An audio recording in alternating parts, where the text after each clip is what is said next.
mundo se mueve muy rápido y la información por descubrir es demasiada. Nadie se atreve, ajusta su radar y rescata diversas curiosidades y noticias del universo cultural.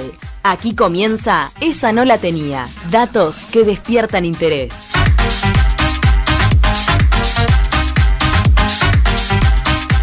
Muy bien, estamos ingresando a la columna de Esa no la tenía, que por WhatsApp me están apurando. Dice que vamos, dale, que quiero escuchar la columna de Lucía. Y en el día de hoy tenemos una columna de literatura que seguimos un poco con lo que veníamos conversando previamente en el Expreso para Dos con Ruperto Long a través de su libro El ataque final. Pero hoy vamos a hablar de teatro y literatura. ¿Cómo se ven las dictaduras reflejadas en estas disciplinas?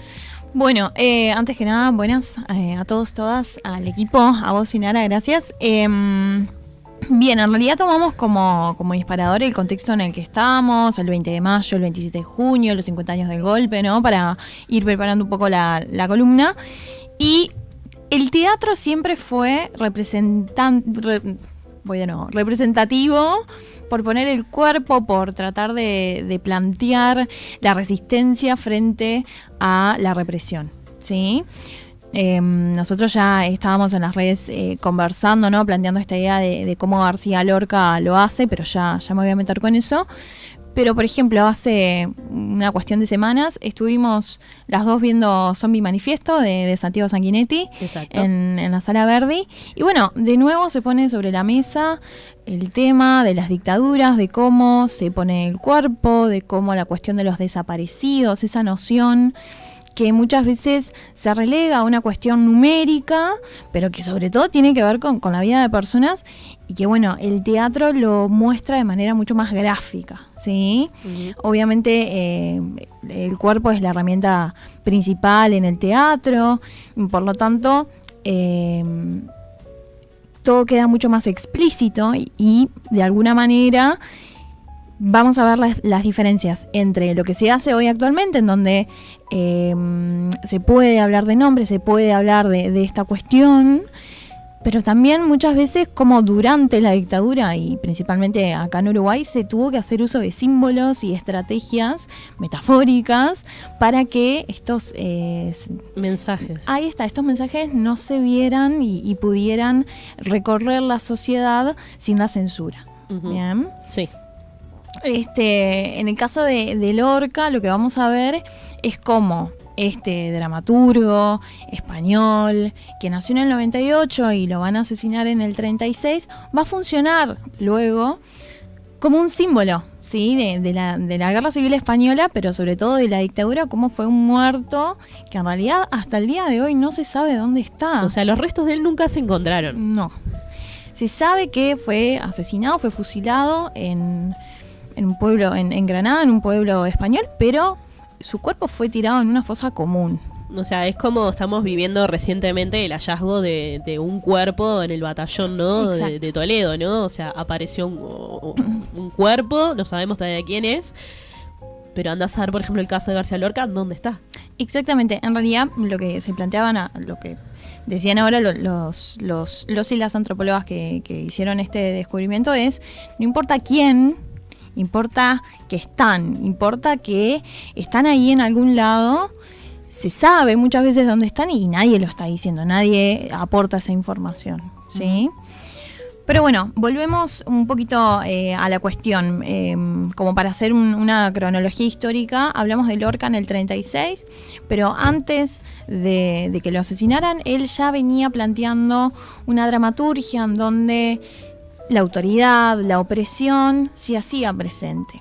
Y muchas veces lo que nosotros olvidamos con esta cuestión de las dictaduras es que no solamente se reprimía a las personas por su elección política o por su ideología, sino que también se las reprimía por otras cuestiones, por su vestimenta, por ser joven, por su condición sexual. Por su condición sexual, por su salud mental, ¿sí?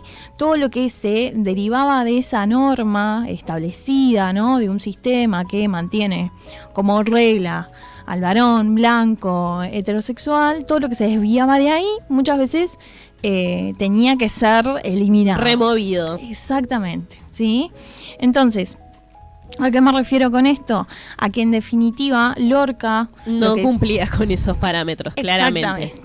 ¿Qué es lo que pasa con Lorca? Comunista, homosexual. Exacto. En realidad no tanto comunista. Él sí simpatizaba con esas ideas, pero no Pero te ya olvides- estaba tachado como. Sí, sin duda. Sus conexiones y sobre todo tenemos que hacer como este paréntesis. Lorca viene de una familia pudiente. Dentro de un pueblo, o sea, no era extremadamente de clase alta, pero era bastante pudiente y tenía conexiones con los gobiernos, con el gobierno y con la ideología de derecha.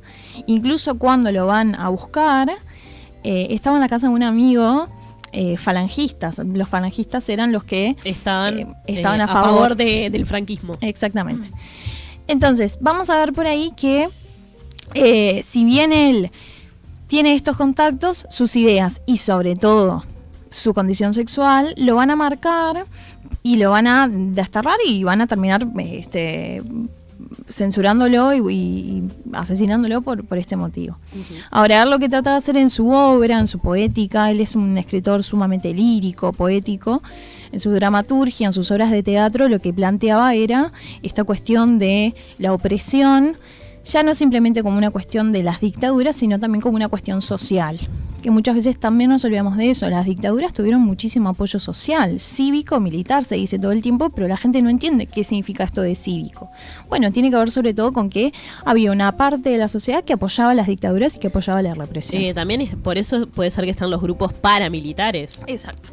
Que estamos hablando de que no son el ejército, son personas que se agrupan con la intención de justamente de luchar o de reprimir. Exactamente. Entonces, García Lorca lo que trata de hacer en su, por ejemplo, pensemos en la tríada de la Casa Bernarda Alba, Bodas de Sangre, Yerma, lo que plantea por allí es la opresión a la mujer, la opresión de los roles de género, la opresión de esta sociedad, bien, autoritaria, severa. Un ejemplo bastante gráfico es en la casa de Bernarda Alba, Bernarda arranca la obra y termina la obra diciendo silencio. Entonces, el silencio es algo que va a marcar completamente a todas las dictaduras. El silencio es lo que encubre, ¿sí? El silencio es lo que empodera de alguna manera al autoritarismo. Entonces, si nos vamos, por ejemplo, para mandarle un beso a García Lorca y centrarnos un poco más en lo rioplatense, si nos vamos a el ámbito uruguayo, ¿qué era lo que estaba pasando? Recién con Ruperto estaban planteando cómo el mayo, ¿no?, del 76 había tenido bastante relevancia. En cuanto a la órbita de lo teatral, esa va a ser la fecha en la que se va a censurar y se va a cerrar el Galpón, ¿sí? El Teatro del Galpón.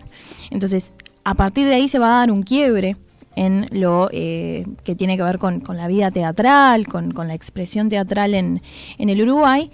Si bien se sigue manteniendo el teatro circular como un lugar en donde la expresión dramática se daba, en realidad el Galpón en el Galpón convergía todo lo que tiene que ver con el teatro independiente, ¿sí? Entonces, voy a plantear dos ejemplos bastante concretos. Conmemorativos, sí, también concretos. El Herrero y la muerte, ¿sí? Es una obra de teatro que todo el tiempo se menciona cuando nos es de referimos... Benedetti, ¿no? No, en realidad es una obra que se inspira en una leyenda rural, ¿sí? En donde el diablo trata de tentar todo el tiempo a este herrero, ¿sí? Y él trata como de sacárselo de arriba, ¿bien? Ahora, la obra en sí misma no tiene ninguna connotación, ninguna intención de ser política o de resistencia, pero, y te voy a leer la última cita, ahí está, que dice: no hay tiento que no se acorte, ni tiempo que no se acabe. Entonces, a partir de esa frase, el público se levanta, aplaude, grita, y va a ser un momento histórico en cuanto a lo teatral, porque esto de que no hay tiempo que no se acabe, si nos fijamos en este contexto, daba un poquito de esperanza y un poquito de luz a lo que estaba pasando, ¿sí? Como esos mensajes que vos hablabas, como que van por debajo del texto, ¿no? El subtexto. La gente también en esa necesidad de encontrar como esa luz al final del camino, ¿no? O entender, sí. Exacto. En realidad lo que se estaba dando a nivel social era algo que se llamó el incilio, ¿sí? ¿Qué era el incilio? La gente empezaba a recluirse en sus casas, no salían. En lugar de un exilio, en lugar de que la gente se pudiera ir, ¿sí? La gran mayoría de personas que no tenían el poder adquisitivo de hacerlo se encerraban en sus casas. Entonces, ¿qué implicaba esto? No había una movida cultural, la gente no salía, la gente no estaba en el espacio, no habitaba los lugares. Entonces, ¿qué genera esto? Que el teatro no tenga tanto público, pero sobre todo que la gente no tenga tanto contacto con el otro. ¿Sí? Que era un poco... Me suena parecido a lo que vivimos en pandemia y es horrible. Bueno, sí, de alguna forma sí, pero acá sobre todo era una cuestión intencional. Tratemos de pensar que la pandemia no era algo intencional u autoritario. Uh-huh. Pero sobre todo lo que se va a dar es que en el teatro la gente va a buscar una experiencia, un lugar de encuentro, porque pensemos que ir al teatro no implica solamente ir a ver la obra, sino también encontrar en el público, en el otro, en el que acompaña, ¿sí? No solamente en ese cuerpo que está en escena, una instancia de contacto social. El identificarse también con la historia que está sucediendo o dejarse conmover con esa historia que está sobre el escenario. O sea, no pasar desapercibido. Sin duda. Después hay un teórico argentino que se llama Duati, que plantea esta noción de que el teatro es convivio, ¿sí? El teatro es una experiencia que no se puede repetir, que no se puede volver a dar, y por lo tanto el teatro constantemente juega en esa zona de la experiencia, como nosotras que estamos acá en este momento, y no lo vamos a volver a compartir, pero en realidad el teatro lo que marca es que si yo vuelvo a ver la obra un día al día siguiente, por ejemplo, no va a volver a ser la misma, ¿sí? Va a ser otra completamente y yo voy a hacer otro completamente. Entonces, tenemos que ir pensando en esto de que si la experiencia, el convivio se da una sola vez, el teatro constantemente está trabajando en la desaparición, ¿sí? Sí. Y me gustaría ir cerrando como para plantear esta idea de cómo, si el teatro es desaparición, ¿sí? El teatro constantemente juega con esto de la pérdida y del duelo y de la muerte, ¿no? En una cuestión simbólica, ¿qué tanto se perdió en esa dictadura? ¿Qué tanto no se hizo? ¿Sí? ¿Cuántas experiencias nos perdimos, de alguna forma, al no poderse haber dado esa apertura, ¿no? ¿Cuántas cosas se perdieron en el ámbito cultural y en otros muchos, pero sobre todo en el ámbito teatral, al no haber podido darse esta experiencia del encuentro, del convivio? Exacto. Perfecto. Lucía Testoni, profesora e investigadora, muchísimas gracias por haber venido e ilustrarnos sobre estas disciplinas que tanto amamos, tanto como yo, y que sé que la gente cada vez que escucha la columna queda como fascinado, porque también es una forma de seguir aprendiendo y seguir introduciéndonos en esto que, como vos bien decías, ¿no?